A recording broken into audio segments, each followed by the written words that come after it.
আমি আমার বাবাকে মিথ্যে বলেছিলাম আমি ফেল করেছি, শুধু এই কারণে যেন সে আমাকে এই বাড়ি থেকে বের করে দেয়। এই কথাটা আমার মুখ থেকে বের হওয়ার আগে আমার ভিতরের পৃথিবীটা অনেক আগেই ভেঙে গিয়েছিল। সেদিন ছিল আমাদের এইচএসসি পরীক্ষার ফলাফল প্রকাশের দিন। সকাল থেকেই হাতে ফোনটা কাঁপছিল। বহুবার রিফ্রেশ করার পর অবশেষে স্ক্রিনে ভেসে উঠল 98.7%। আমি স্থির হয়ে তাকিয়ে রইলাম। বিশ্বাসই হচ্ছিল না। বুকের ভিতরটা আনন্দে কাঁপছিল, কিন্তু সেই আনন্দকে আমি তখনই গিলে ফেললাম, কারণ এই বাড়িতে আনন্দ মানে অন্য কারোর হিংসা। আমি দৌড়ে নিচে যেতে চেয়েছিলাম, বাবাকে বলবো আমি পেরেছি, আমি কিছু একটা হয়েছি, কিন্তু নিচে ড্রয়িং রুম থেকে ভেসে হাসা হাসির শব্দ আমাকে থামিয়ে দিল। আজ বাড়িতে উৎসব হচ্ছে আমার সৎ ভাই রাফির জন্য, যে পাশ করলো কষ্ট করে। তবুও তার জন্য বাবার চোখে ছিল অপার গর্ব। আর আমি শুধু একজন নাম, আরমান। বাবা বলল, আমার ছেলে রাফি আজ পরিবারের মুখ উজ্জ্বল করেছে। আমার বুকের ভিতরটা তখনই হিম হয়ে গেল। আমি দরজার আড়ালে দাঁড়িয়ে শুনছিলাম বাবার দ্বিতীয় স্ত্রী শামীমা খালামণি বলছিলেন, রাফির জন্য বড় অনুষ্ঠান করা দরকার, ও তো এখন দেশের বাইরে পড়তে যাবে। বাবা গর্ব করে বললেন, আমার ছেলে যোগ্য, ওর জন্য আমি যা খুশি করতে পারি। আমার অস্তিত্ব তখন যেন বাতাসে মিলিয়ে যাচ্ছিল। তারপর কথাটা এলো যা আমার জীবনের দিক বদলে দিল। বাবা বললেন, আরমানের ব্যাপারটা কি করব? ও তো এখন 18 হয়ে গেছে। শামীমা খালামণি হেসে বললেন, ওকে যদি নিয়ন্ত্রণে রাখতে হয় ওর পড়াশোনার ব্যর্থ হওয়াটাই ভালো। বাবা একটু থেমে বললেন, যদি ফেল করে তাহলে এই বাড়িতে ওর কোনো জায়গা থাকবে না। আমি শ্বাস নিতে ভুলে গিয়েছিলাম। তাহলে এটাই পরিকল্পনা ছিল? আমাকে ভালোবাসা নয়, প্রয়োজন ছিল নিয়ন্ত্রণ। আমি বুঝে গিয়েছিলাম আমার সাফল্য এখন অপরাধ। সেই রাতেই আমি সিদ্ধান্ত নিলাম আমি হারব। পরের দিন বাবাকে বললাম, আমি ফেল করেছি। এক মুহূর্ত দেরি করলো না, বাবা মুখ লাল করে গেল। তুই এত টাকা নষ্ট করলি, বের হয়ে যাই বাড়ি থেকে। আমি মাথা নিচু করে দাঁড়িয়ে রইলাম, কিন্তু ভিতরে কোনো কান্না ছিল না, শুধু শূন্যতা। কারণ আমি জানতাম এই বাড়িতে আমি কখনোই নিজের ছিলাম না। বাইরে বের হয়ে আসতেই গরম বাতাস মুখে লাগলো। পিছনে ফেলে এলাম সেই বাড়ি যেখানে দেওয়ালে আমার ছবি ছিল, কিন্তু হৃদয়ে আমার কোনো জায়গা ছিল না। আর তখনই মনে পড়ল মার কথা। মা মারা যাওয়ার আগে সব বুঝে গিয়েছিলেন। তিনি নীরবে আমাকে একটা কাজ শিখিয়ে দিয়েছিলেন। বিশ্বাস নয়, প্রমাণ রাখতে হয়। তিনি আমাদের পুরনো সমুদ্র ঘেঁষা ফ্ল্যাটটা আমার নামে লিখে রেখেছিলেন। সব কাগজপত্র এক আইনজীবীর কাছে গোপনে রাখা ছিল। বাবা জানতো না, কেউ জানতো না। আমি শুধু এতটুকু বুঝলাম, মা আমাকে ছেড়ে যাননি, তিনি আমাকে প্রস্তুত করে গেছেন। আমি আরমান, আর এখন আমি একা। কিন্তু একা মানেই দুর্বল না। সেই রাতে আমি ফিরে গেলাম খালামণির বাসায়। তিনি আমাকে দরজা খুলে দিলেন, কিছু না বলি। তার চোখে শুধু মমতা ছিল। তিনি বললেন, তুই এখানে নিরাপদ। এই প্রথম মনে হলো কেউ আমাকে মানুষ হিসাবে দেখছে। পরের দিন আমি একটা ছোট্ট রেকর্ডার লুকিয়ে রাখলাম বাবার অফিসে। রাতে যা শুনলাম তা আমাকে ভেঙে দিল না, বরং শক্ত করে দিল। বাবা বলছিলেন, ছেলেটাকে যদি কষ্ট দিই তবে সে আমাদের নিয়ন্ত্রণে থাকবে। শামীমা খালামণি বলছে, ওকে একা ফেলে দাও, ও নিজেই ফিরে আসবে। আমি সব রেকর্ড করলাম, সব প্রমাণ, সব সত্য। তারপর কেবল একটা ব্যাগ নিলাম, মায়ের একটা পুরনো ছবি আর তার রেখে যাওয়া কাগজ। আমি চলে এলাম খালামণির কাছে। তিনি সব শুনে কেঁদে ফেললেন। বললেন, তোর মা ঠিকই জানতো এই মানুষটা কখনো বাবা হতে পারেনি। সেই রাতে আমি আর ঘুমাইনি। আমি শুধু জানতাম এখন খেলা শুরু হবে। পরের দিন আমি ব্যাংক থেকে সামান্য জমানো টাকা তুললাম। একজন আইনজীবীর সঙ্গে দেখা করলাম। তার নাম ছিল অ্যাডভোকেট সাদিকুল হক। আমি তাকে বললাম আমি আমার অধিকার ফিরে পেতে চাই। তিনি আমার দিকে দীর্ঘক্ষণ তাকিয়ে রইলেন। তারপর বললেন, তুমি প্রস্তুত তো? কারণ এটা শুধু সম্পত্তির লড়াই না, এটা সত্যের যুদ্ধ।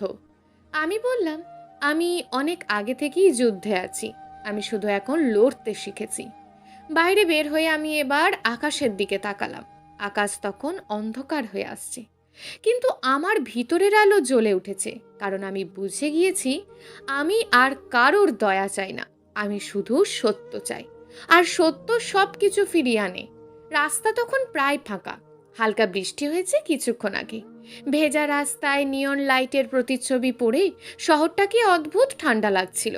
আমি বারান্দায় দাঁড়িয়েছিলাম, হাতে মায়ের পুরনো একটা চিঠি। কাগজটা হলদেটে হয়ে গেছে, কোনাগুলো ভাঁজ পড়ে নরম হয়ে গেছে। চিঠির শেষ লাইনে মা লিখেছিলেন, যেদিন সবাই তোকে ভুল প্রমাণ করতে চাইবে সেদিন শুধু সত্যের পাশে দাঁড়াবি। আমার চোখ বন্ধ হয়ে এলো, কারণ আজ প্রথমবার মনে হচ্ছিল মা মারা যাওয়ার আগেই যুদ্ধটা বুঝে গিয়েছিলেন। পিছন থেকে খালামণির কণ্ঠ ভেসে এলো, আরমান, ঘুমাসনি এখনো? আমি ধীরে ঘুরে তাকালাম। খালামণি একটা গরম দুধের মগ এগিয়ে দিলেন, মুখে ক্লান্ত হাসি। এই মানুষটার সাথে রক্তের সম্পর্ক নেই, তবুও এই কয়েকদিনে উনি আমাকে যতটা আপন করে নিয়েছেন, নিজের বাবাও কোনোদিন ততটা করেননি। আমি নিচু গলায় বললাম, খালা, মানুষ কি সত্যি এত সহজে নিজের সন্তানকে ঘৃণা করতে পারে? তিনি কিছুক্ষণ চুপ করে রইলেন, তারপর ধীরে বললেন, ঘৃণা না আরমান, তোর বাবা তোকে ভয় পায়। আমি কপাল কুঁচকে তাকালাম। ভয়? খালামণি দীর্ঘশ্বাস ফেললেন। তুই তোর মায়ের মতন, আর তোর মা এমন কিছু জানতো যেটা প্রকাশ হলে অনেক কিছু শেষ হয়ে যেত। আমার বুক ধক করে উঠল। ঠিক তখনই আমার ফোনে একটা মেসেজ এলো, আননোন নাম্বার। তুমি যদি সত্য জানতে চাও তোমার মা কি লুকিয়ে গিয়েছিলেন, তাহলে কাল দুপুর 1টায় ক্যাফেতে এসো, একা আসবে। আমার পুরো শরীর ঠান্ডা হয়ে গেল। কে পাঠিয়েছে? খালামণি জিজ্ঞেস করলেন। আমি স্ক্রিনটা দেখালাম। তিনি পড়েই ফ্যাকাশে হয়ে গেলেন। তারপর ফিসফিস করে বললেন, না, তুই যাবি না। কেন? তিনি এবার সরাসরি চোখে চোখ রাখলেন। কারণ এই খেলাটা তুই যতটা ভাবছিস তার চেয়েও অনেক নোংরা। আমি কিছু বললাম না, কিন্তু আমার মাথার ভিতর তখন একটাই প্রশ্ন ঘুরছে, মা আসলে কি জানতেন? পরের দিন ক্যাফে, কাঁচ ঘেরা অভিজাত ক্যাফে, ভিতরে নরম জ্যাজ মিউজিক বাজছে, কফির গন্ধে পুরো জায়গাটা ভারী। আমি কোণের টেবিলে বসে আছি, ঘড়িতে 1টা 6। হঠাৎ দরজাটা খুলে একজন মহিলা ভিতরে ঢুকলেন। কালো সানগ্লাস, সাদা শাড়ি, ঠোঁটে গাঢ় লিপস্টিক। তিনি ধীরে ধীরে আমার সামনে এসে বসলেন। তারপর সানগ্লাস খুলতেই আমার বুক কেঁপে উঠল। আমি তাকে চিনেছি, শামীমা, আমার সৎ মা। আমি দাঁতে দাঁত চেপে বললাম, আপনি? তিনি কফিতে চুমুক দিলেন, এক ফোঁটা অস্থিরতা নেই। রেকর্ডিং করছো? আমি চুপ। তিনি ঠান্ডা এসে বললেন, ভালো, তোমার মাও সবসময় প্রমাণ রাখতেই ভালোবাসতো। আমার হাত মুষ্টিবদ্ধ হয়ে গেল। আপনি কি চান? শামীমা এবার ব্যাগ থেকে একটা ফাইল বের করলেন, ধীরে ধীরে আমার দিকে ঠেলে দিলেন। তোমার বাবার আসল মুখ দেখতে চাও? আমি ফাইল খুলতেই নিঃশ্বাস আটকে গেল। ভিতরে ব্যাংক স্টেটমেন্ট, জমির নথি, বিদেশি ট্রানজ্যাকশনের কাগজ, আর একটা ছবি।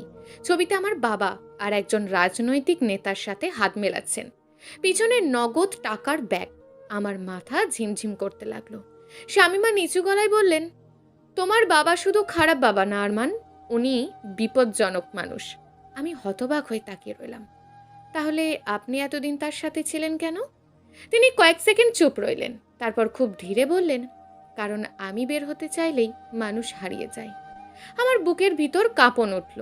ঠিক তখনই ক্যাফের বাইরে একটা কালো গাড়ি এসে থামল। শামীমার মুখ মুহূর্তেই ফ্যাকাশ হয়ে গেল। তিনি দ্রুত উঠে দাঁড়ালেন। ওরা এসে গেছে। আমি হতবম্ব। কারা? তিনি ঝুঁকে এসে ফিসফিস করে বললেন, তোমার বাবা কখনো চায়নি তুমি সত্য জানো। তারপর আমার হাতে একটা ছোট্ট পেন ড্রাইভ গুজে দিলেন। এটার ভিতরে সব আছে, যদি কিছু হয় মিডিয়াতে ছেড়ে দিও। আমার শরীর অবশ হয়ে গেল। ক্যাফের দরজা খুলে 3জন কালো পোশাকের লোক ভিতরে ঢুকলো। তাদের চোখ সরাসরি আমাদের টেবিলের ওপর। শামীমা আতঙ্কে পিছিয়ে গেলেন। আমি দাঁড়াতে যাচ্ছিলাম, ঠিক তখনই একজন লোক কোমর থেকে বন্দুক বের করলেন, সাইলেন্সার লাগানো কালো পিস্তল। পুরো ক্যাফে জমে গেল। আর লোকটা ঠান্ডা গলায় বলল, মিস্টার আরমান, আপনার বাবা আপনাকে বাসায় ফিরিয়ে নিতে চাচ্ছেন। ক্যাফের ভিতরটা নিস্তব্ধ, শুধু কফি মেশিনের হালকা শব্দ আর মানুষের আটকে রাখা নিঃশ্বাস। লোকটার হাতে ধরা সাইলেন্সার লাগানো পিস্তলটা সরাসরি আমার বুকের দিকে তাক করা। আমি ধীরে ধীরে উঠে দাঁড়ালাম। শামীমা কাঁপছিলেন, তার ঠোঁট শুকিয়ে গেছে। লোকটা ঠান্ডা গলায় আবারও বলল, চুপচাপ চলুন মিস্টার আরমান, আপনার বাবা অপেক্ষা করছেন। আমি চারিদিকে তাকালাম, কেউ এগিয়ে আসছে না, সবাই ভয়ে জমে গেছে। ঠিক তখনই আমার ফোনে একটা ভাইব্রেশন হলো। খালামণির মেসেজ, সময় টেনে রাখ, সাদিকুল সাহেব রওনা দিয়েছেন। আমার বুকের ভিতর ধুকপুকানি বেড়ে গেল। আমি লোকটার দিকে তাকিয়ে শান্ত গলায় বললাম, আমার বাবা আমাকে মারতে চান? লোকটা মুচকি হাসলো, না, উনি শুধু চান আপনি চুপ থাকুন। আমি ধীরে ধীরে পেনড্রাইভটা মুঠোর ভিতর শক্ত করে ধরলাম, তারপর বললাম, যদি আমি না যাই? লোকটা এবার বন্দুকটা আরও উঁচু করল, তাহলে এখান থেকেই আপনার গল্প শেষ হয়ে যাবে। ঠিক তখনই বাইরে পুলিশের সাইরেন বেজে উঠল। সবকিছু 1 সেকেন্ডের জন্য থেমে গেল। লোকগুলো একে অপরের দিকে তাকালো, আর সেই সুযোগেই শামিমা হঠাৎ চিৎকার করে উঠলেন, দৌড়াও আরমান! আমি এক মুহূর্ত দেরি করিনি। টেবিল উল্টে দিয়ে দৌড়ে বের হয়ে এলাম ক্যাফের পিছনের দরজা দিয়ে। পিছনে গুলির শব্দ, কাঁচ ভাঙার শব্দ, মানুষের চিৎকার। ভেজা রাস্তার ওপর দৌড়াতে দৌড়াতে আমার বুক ফেটে যাচ্ছিল। পিছনে কালো গাড়িটা আবারও স্টার্ট নিল। ওরা আমাকে ছাড়বে না। রাত 3:42, অ্যাডভোকেট সাদিকুল হকের অফিস। পুরো রুমে শুধু টেবিল ল্যাম্পের আলো। আমি হাঁপাতে হাঁপাতে পেন ড্রাইভটা টেবিলের ওপর রাখলাম। সাদিকুল সাহেব সঙ্গে সঙ্গে সেটা ল্যাপটপে লাগালেন। স্ক্রিনে একের পর এক ভিডিও খুলতে লাগলো। বিদেশের টাকা পাচারের ফুটেজ, অবৈধ জমি দখলের কাগজ, রাজনৈতিক নেতাদের সাথে গোপন বৈঠক, আর তারপর একটা ভিডিওতে আমার মা। আমার নিঃশ্বাস বন্ধ হয়ে গেল। মা ক্যামেরার দিকে তাকিয়ে বলছেন, যদি এই ভিডিও আরমানের হাতে পৌঁছায়, তার মানে আমি আর বেঁচে নেই। আমার চোখ ঝাপসা হয়ে গেল। মা খুব শান্ত গলায় বলছিলেন, তোর বাবা অনেক বছর ধরে অপরাধের সাথে জড়িত। আমি থামাতে চেয়েছিলাম, তাই ও আমাকে সরিয়ে দিয়েছে। আমার শরীর ঠান্ডা হয়ে গেল। না, আমি ফিসফিস করে বললাম। সাদিকুল সাহেব ধীরে চোখ নামিয়ে ফেললেন। ভিডিওতে মা আবারও বললেন, আমার মৃত্যু দুর্ঘটনা ছিল না আরমান, আমাকে বিষ দেওয়া হয়েছিল। আমার পৃথিবীটা যেন আবারও ভেঙে পড়ল।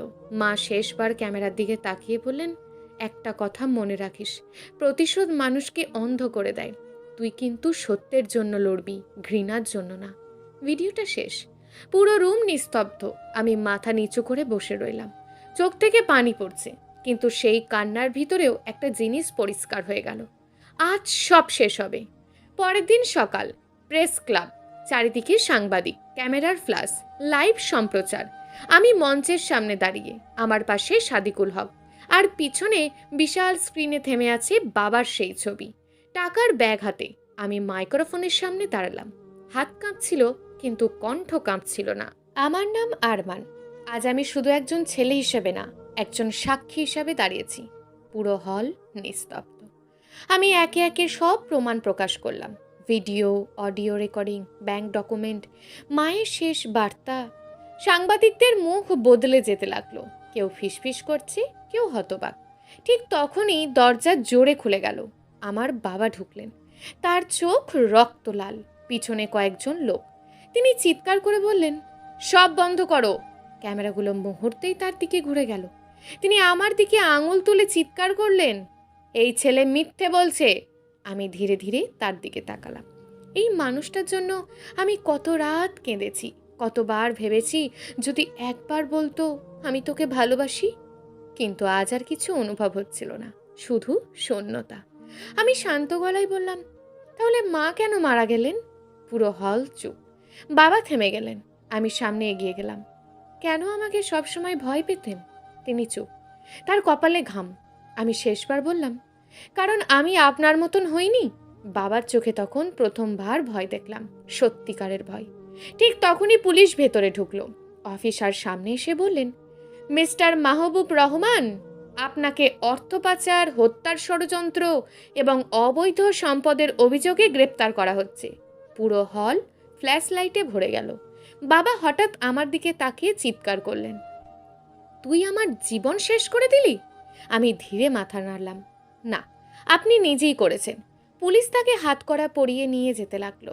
জীবনে প্রথমবার আমি দেখলাম ক্ষমতাবান মানুষটাকে অসহায় লাগছে। আর সেই মুহূর্তে আমার বুক থেকে বছরের পর বছর জমে থাকা একটা পাথর নেমে গেল। 3 মাস পর সমুদ্রের ধারে সেই পুরনো ফ্ল্যাট, যেটা মা আমার জন্য রেখে গিয়েছিলেন। বারান্দায় দাঁড়িয়ে আমি সমুদ্র দেখছিলাম। বিকেলের আলো ঢেউয়ের ওপর পড়ে সোনালি হয়ে আছে। পিছন থেকে খালামণি এসে দাঁড়ালেন। হালকা হেসে বললেন, তোর মা এই জায়গাটা খুব ভালোবাসতো। আমি চুপচাপ মাথা নাড়লাম। ড্রয়িং রুমের দেওয়ালে এখন মায়ের একটা বড় ছবি। অনেকদিন পরেই প্রথম মনে হচ্ছে আমি কোনো যুদ্ধক্ষেত্রে না, আমি বাড়িতে আছি। খালামণি ধীরে বললেন, এখন কি করবি?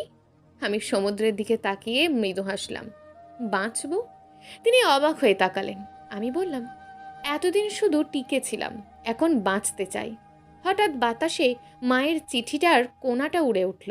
আমি সেটা হাতে নিলাম। শেষ লাইনটা আবারও চোখে পড়ল, সত্য সবসময় ফিরে আসে। আমি আকাশের দিকে তাকালাম। আজ আর অন্ধকার লাগছে না, কারণ আমি অবশেষে বুঝেছি রক্তের সম্পর্ক সবসময় পরিবার হয় না, আর একা হয়ে যাওয়া সবসময় হারিয়ে যাওয়া না। কখনো কখনো এটাই নিজের সত্যিকারের জীবন খুঁজে পাওয়ার শুরু। সমাপ্ত। গল্প অধিকার যুদ্ধ। লেখক গল্পঘর।